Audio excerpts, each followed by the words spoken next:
views and opinions expressed do not necessarily reflect those of Access Fort Wayne, the Allen County Public Library, or any other supporting groups. If you'd like to produce a show, call us at 260-421-1250.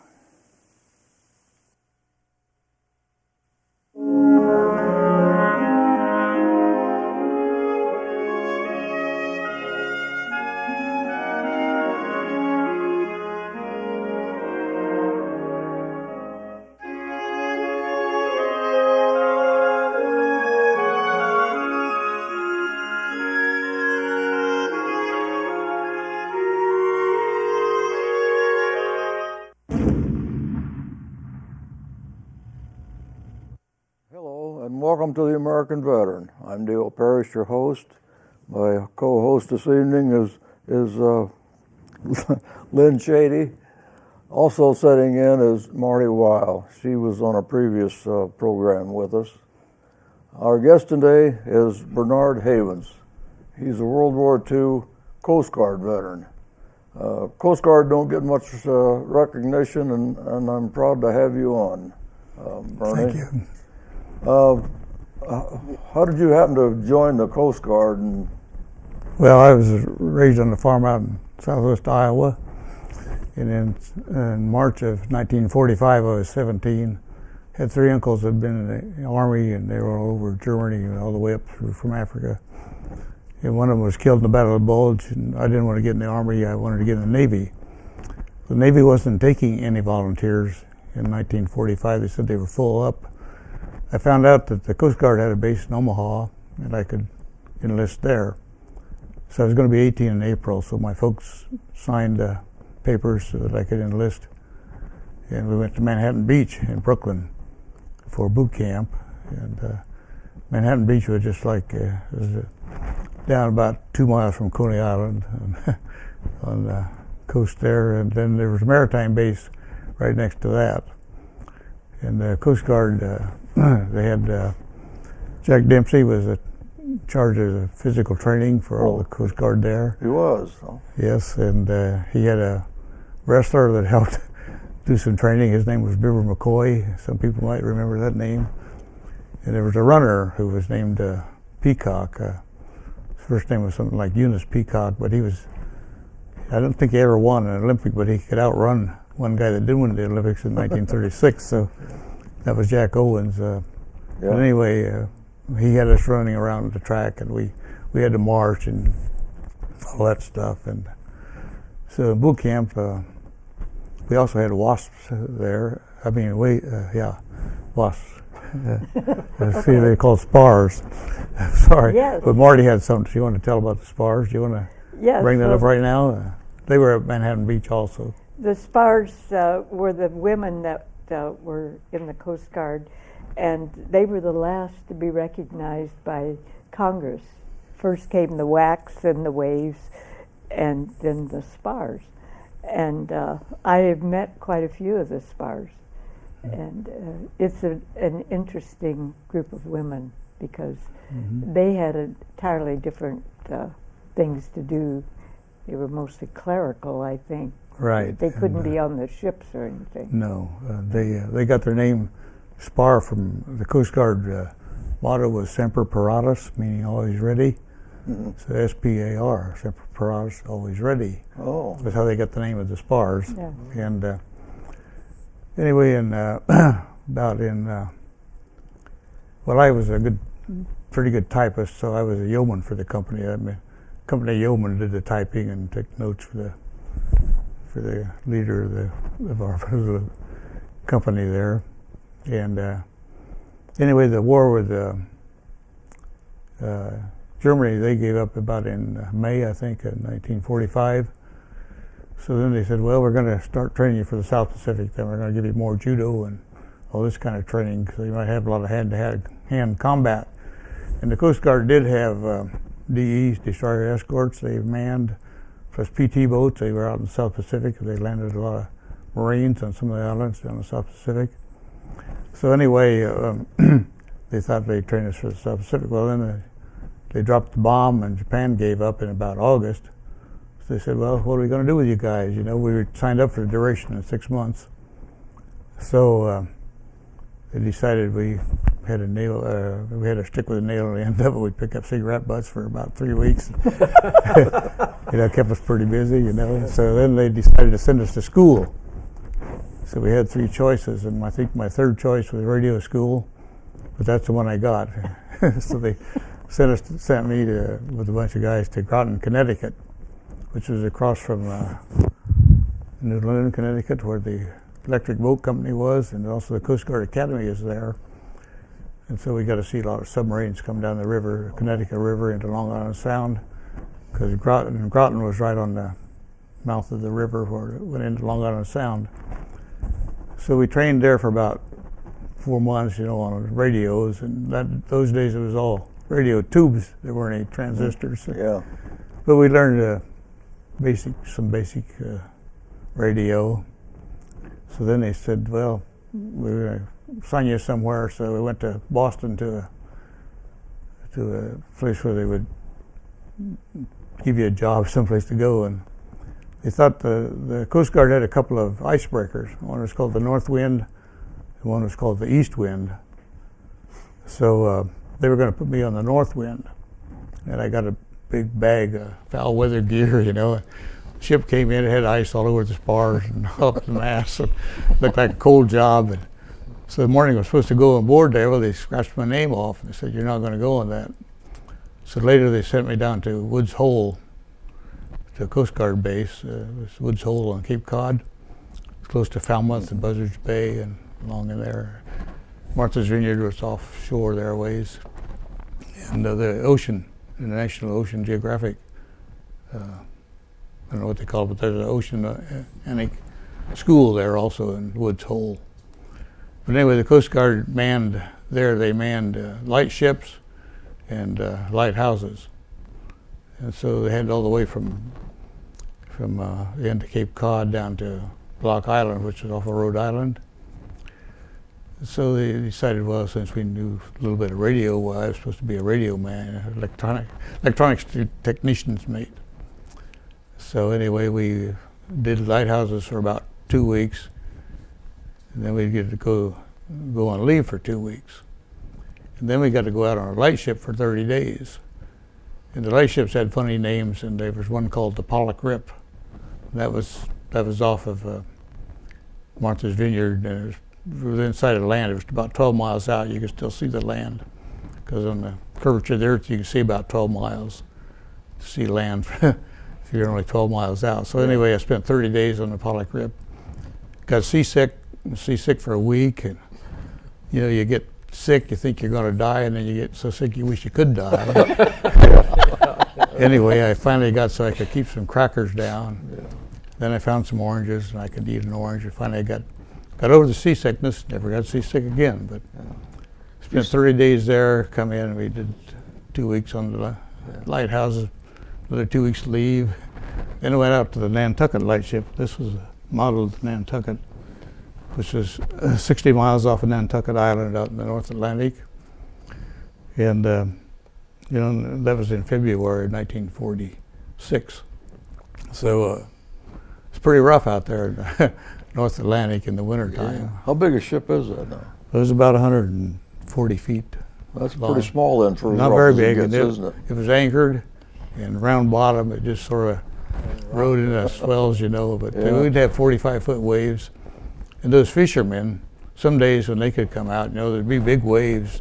And they'd go down in the trough, and you just see the mast sticking up out of the water. They were pretty brave sailors, I tell you. Yeah. But, then when it was foggy, they'd blow the foghorn. And this Nantucket lightship had a light on it. I can turn this on here. Maybe you can see it. The light blinks. Yeah.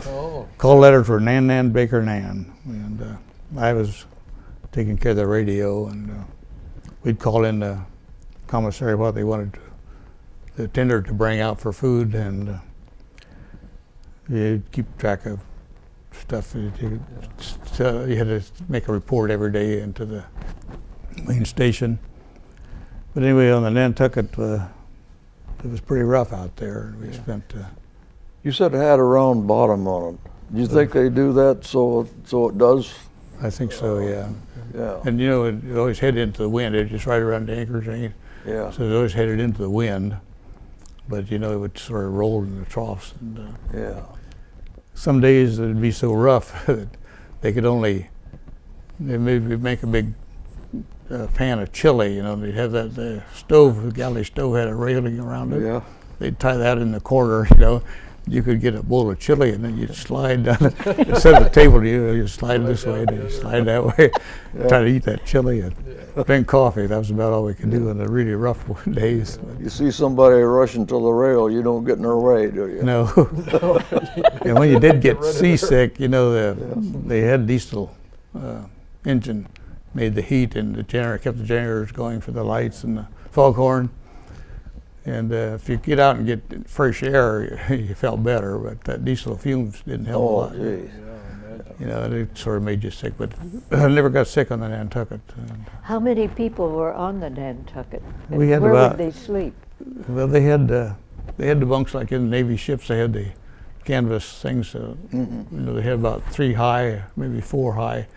There was a chain coming out at an angle. You know, you sleep in that canvas bunk. We had a little horsehair mattress that they issued to everybody, and had a blanket and a sheet. And Sounds like troop ship. Yeah. yeah, so you'd, if it was really rough, you'd kind of hang on to that chain, you know, so you didn't fall out of bed. Yeah. But it was good. We did some days we did 4 on and 8 off hours duty on the radio, and then 8 off. And on busy days, sometimes we'd do 4 on and 4 off. That was kind of didn't get much sleep that way, but a little sleep. Yeah. But when it was foggy sometimes, and you could hear the foghorn would be blowing. You couldn't go out on deck because it was so loud, but you could hear these other ships going by with their foghorns blowing. You know, you're just hoping they didn't ram you, because in 1934, a ship that had been a predecessor to this one was rammed by an English ship, and they sunk it. And they saved about most of the people, but there were 4, I think, drowned in that. Yeah. That cold Thing. water, they have to get them out of there in a hurry, don't they? Oh yeah, you had to get off the radio. Yeah. It was fortunate. And when you would go out, when they'd take you out to the light ship, they'd take you out on a buoy tender. I don't know if you know what a buoy tender tended the buoys, and it had a low deck in the middle, so they could, with the crane, they could lower the buoys back in the water or bring them out. And so if it was really calm, I've seen the time when they could just come right up to the ship and you could step over. Oh. But when it was rough, they'd take you over a little captain's gig, and you'd had to climb up a Jacob's ladder, you know, the rope ladder that you had to climb Yeah. up the side. So Yeah. when it was down, down in a swell, you'd grab that ladder and you'd go like heck to get up there before it came back up to crush your legs. And Yeah. had to get on there in a hurry, but we got pretty good at that. Your training, how long is your training? How Train- long was the training?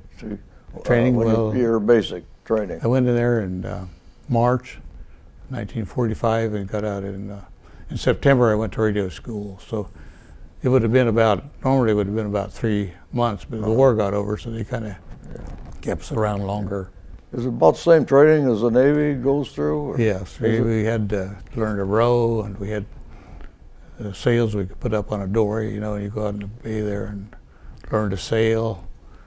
We learned a lot of hand-to-hand type combat, like judo and that kind of stuff. Did a lot of marching. You had to march to chow and had to get up early. Had double-deck bunks that you slept in. And they always had to have the windows down a little ways, so I was on a top bunk. There's always kind of a cold air blowing in there in the wintertime, but summertime wasn't bad. And, so they had, when you first went into boot camp, they gave you a sea bag, which was about 12 inches square, maybe 36 inches high. You had to learn to roll all your clothes, put them in that sea bag, and they wanted you, in boot camp, they wanted you to keep that square, you know, it had to be, your clothes had to be rolled just right. Yeah. Sea bag had to be square. Yeah, they had a lot of examinations where they come in and see if you had things done right. If you didn't have any dust, you know, they used a Yeah. white glove to find any dust. And it was boot camp. It was, Sure. Yeah. Similar to the Army. so they did a little harassing of you. But being the yeoman of the company, I sort of got by with more than some of the guys did, I think. After 3 weeks, you got to go on leave at boot camp. And being in Manhattan, you could go up to Flatbush Avenue, catch a subway, go into Times Square in Manhattan. And they had a USO in Times Square. You guys aren't that old, I guess, but back in the 40s, they had a big camel sign in Times Square, and he was blowing out smoke rings all the time. Wow. And they were always, you know, you could buy cigarettes for 55 cents a carton. Yeah. They're pretty cheap, Yeah. no tax. And so everybody, I learned to smoke in the service, and bad habit. I did smoke for about 20 years. Finally gave that up when I was about Best thing 40. you ever done. Yeah. But going to radio school also was one of the better things I ever did, because then I come out and got the GI Bill, and I had a short GI Bill because I was in for a duration of 6 months. And so I got out in May of 1946. I was in the inactive reserve, Coast Guard reserves, but I went to school on a GI Bill, and since I had a short GI Bill, I looked for a school I could go to in a hurry. And I got a degree at Indiana Tech in 27 months in radio engineering. Yeah. And I did work in electronics engineering for 36 years at a local communication company here. It was ITT. ITT? Okay. And had a good career there, enjoyed that very much. Yeah. Didn't you meet your wife here in Fort Wayne too? I did meet my wife, Yeah. Fort Wayne. Interesting thing was I came from Adams County, Iowa, and my wife came from Adams County, Indiana. So she You had were lived destined. she had lived near Decatur on the farm, and I'd grown up on a farm. And she moved into Fort Wayne, and so one time some girls from the First Wayne Street Methodist Church came out, invited the Indiana Tech guys to come down to their youth fellowship. And that's where my wife was. That's where I met her. Yeah. Eventually got married. And you stayed in Fort Wayne ever since. Well, we could have gone to Texas, but she was from here, and her family was here, and so I decided I got an offer from Cape Heart Farnsworth at those days, and Yeah, Cape Heart. went there and stayed there for 36 years. Yeah. But we got sent to in May then of '46. Got sent to Detroit to get out of the service, get discharged, and get out of the service. Yeah. I don't know much about the Navy or the Coast Guard rank. Well, they had about the same ranks as the Navy did. Yeah, And during the wartime, the Coast Guard was under the Navy, over and there. a lot of Coast Guard service people went to the South Pacific. They were on DE boats, destroyer escorts, Yeah. and they also ran PT boats. They ran some landing craft because they landed a lot of Marines on a lot of those islands in the South Pacific. They had, this was the dress cap that said U.S. Coast Guard on it, and the difference between the uniform was that the sleeve had the shield on the right sleeve. Oh, I see. Otherwise, it was just like a Navy uniform. Yeah. Except It the looked just patch like on the sleeve. in the Navy. But the shield, you could tell, was because of course the Navy, they always ran down the Coast Guard. You know, you were sailors, you were just dry land sailors. You know, but Just like the Navy and the Marines. actually, the Coast Guard were probably Yeah. better sailors than most of the Navy Yeah, because you know, they had pretty rough duty a lot of Yeah. times on the shore there. You know, they're always picking on the Marines say they're part of the Navy, you know, and vice versa. So you always Yeah. have a little conflict Yeah. there. I mean, it's Yeah. all in fun. But I never got in any trouble. We always got along okay with yeah, Sure. you always the do. people. And What's that other? This, that. this is when you know, so our son was in the Coast Guard. Coast Guard. And my parents had this in the window, and I think, you know, maybe the window steamed up. It got kind of wet. It's Yeah. got little watermarks on it, but somehow I managed to save that. My parents are gone now, but That's great. somehow I kept that.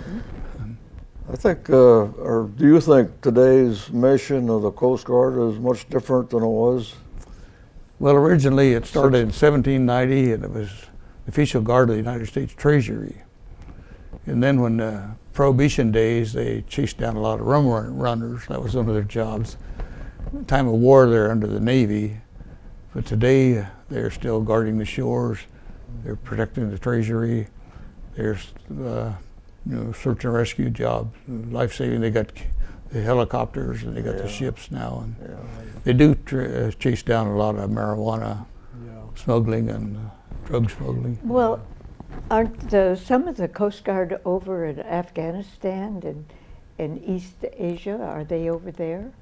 Well, they're not on land there, but they're probably Where do they base them? Well, I don't know about Afghanistan. I'm not really sure. Okay. Yeah, during the Korean War now, they was Coast Guard off the coast of Korea. Of course, that's a peninsula.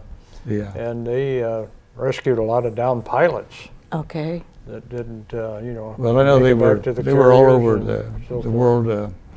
They were in Denmark. I know one guy that was a career Coast Guard person, and he spent time in Denmark and in Australia I didn't know that. and Philippines. I didn't know they was in Korea. Yeah. Yeah, they Yeah, spent they're- time all around the world. Really. Oh, During the time So I don't know of- where they're based as far as Afghanistan and Yeah. Iraq, Yeah, but they're probably in the In the Mediterranean. in the there Mediterranean Yeah. there. And, Okay. I think most countries have their own Coast Guard. Yeah, Yeah. probably Yeah. do, yeah. Coast Guard even comes up into the Great Lakes, right? oh yeah, they have a lot of lighthouses around the Great Lakes. I think there's 60 some, I think it is, around the Great Lakes. I don't think Yeah. a lot of them are manned anymore. Most of them No, are well, on the light ships aren't manned anymore. They're not even out there. They replaced those in about 1984 or sometime along there with just electronic buoys out Yeah, there. that's what I understand. What they did on the Nantucket was they coming across from Europe, ships would take a bearing on the Nantucket. Oh, And they put out a beacon, radio beacon, it was Nan Baker Nan, they would broadcast. Plus the light was flashing and the foghorn was going if it was foggy. But they would take a bearing if they were coming into Boston or New York or Philadelphia. I see. And they would be the first sighting that they would get coming across from Europe to the United States, North America. How far out was that ship? It was about 60 miles off of Nantucket Island. Okay. And, they called it over the Nantucket Shoals. There were some low or shallow rocks out there they called the Nantucket Shoals.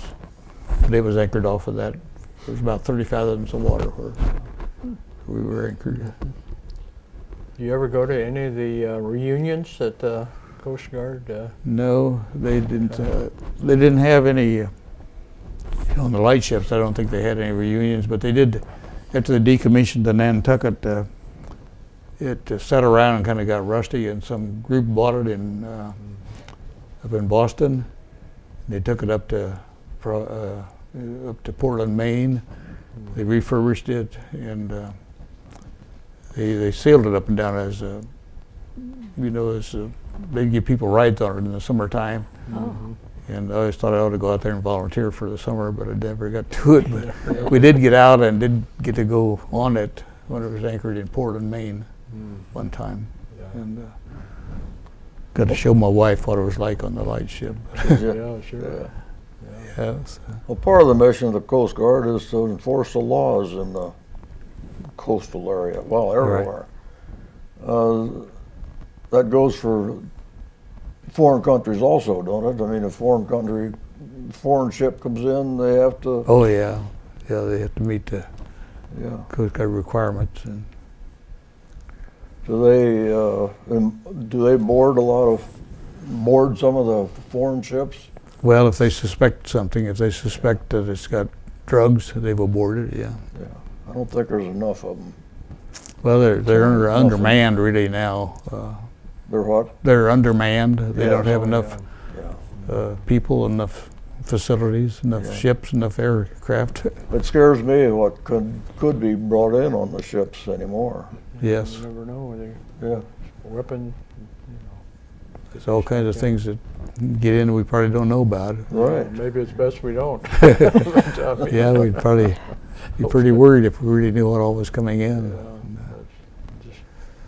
Well, I Just think think But I think Marty had a more interesting life in the service flying her airplanes than maybe what I did in the Coast Guard. But Everybody did their part. I think so, yeah. and I think it's very adventuresome to Yeah, you be know. out in rough seas. I don't know how you got over. well, you got used to that. But, You know, the Coast Guard, they did their job. You know, whenever they played the service songs, you know, and oh, yeah. Everybody, and they always have the guys stand up, and the poor Coast Guard, you know, they'd be looking around, finding, oh, there's one way over there. Yeah, they'll play the Well, Semper like I said Paratus. at the beginning, they don't get the recognition. No, they should. don't. They No, they they- should get a lot more than what they get. Yeah. Because they were a smaller branch and they really were part of the Navy, so they kind of got, well, the Navy was a lot, much bigger group than the Coast Guard was. But, Seemed like everybody else has a museum. Does the Coast Guard have well, any? the Coast Guard Academy is in New London, Connecticut, and they have a museum there. Is there? They also have a three-masted schooner sailing ship that they if they're in the Coast Guard Academy, they have to learn to sail on that ship, and they take it out into Long Island Sound, and I don't know where all they do go. They go a lot of places, but they have to climb the rigging, you know, like, and put the sails out and all that stuff, and make sailors out of them if you really get in there. I think we saw that ship when it was down in Florida one time. It's a pretty good sized Yeah. three-masted. Beautiful. Yeah, very pretty. Yeah, Yeah. white and red, and Coast Guard symbols. Yeah. Yep. Very, Yeah, like you mentioned, they used helicopters today. oh, yeah. That's a lifesaver for a lot of people anymore. It really is, and those they can be guys, there and Yeah. you know, those guys, they dive down in. And, Yeah. they're like kind of like frogmen. They have to swim up to get the guys, but they bring them up in baskets. And in fact, there's a TV program now, Coast Guard Alaska. Oh, is that right? Yeah. they do get quite a bit of recognition and life saving and Yeah. search and rescue. And sometimes, you know, they have to give up. They search and they can't find anything. Well, I want to thank you, Bernie, for being here today. And Marty, thanks for helping out. Thank Lynn, you. Thank you for sitting in for Bud. Yeah, that's okay. Thank you for having us. If you see a veteran, walk up to them, shake their hand, say thank you for your service. And I hope you enjoyed the program tonight. Just remember, freedom is not free. Good night and thank you.